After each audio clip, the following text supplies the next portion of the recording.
Questions surrounding the arrest of two CCSD employees in recent weeks.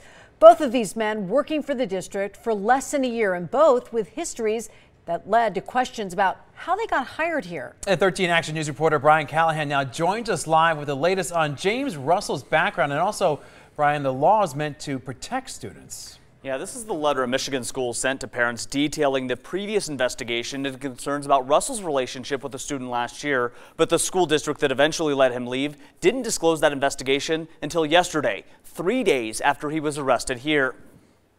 Henderson police say Miller Elementary School teacher James Russell had more than 50 images of a nude child in poses officers identified as child pornography.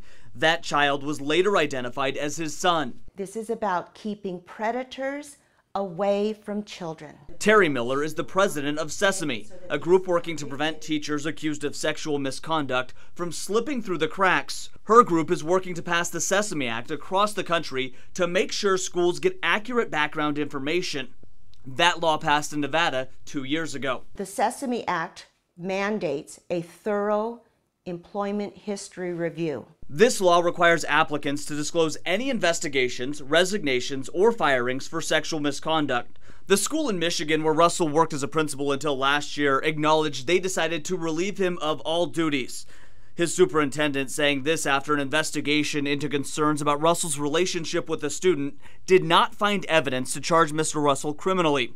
But in August, Russell was hired by CCSD and placed at Miller Elementary. There's a lot of questions that still need to be answered about who CCSD communicated with and what kind of information they garnered from those previous employers. In a statement, CCSD saying, quote, "We obtained references from this employee's previous employers and no concerns were reported on the reference forms or the disclosure release regarding the employee's previous interactions with students," leading Miller to ask where the fault ultimately falls. The lack of transparency is the problem. Another point of issue is that Russell is a licensed teacher, so he also went through the state-level background check in addition to the district's. Brian Callahan, 13 Action News, elevating Las Vegas.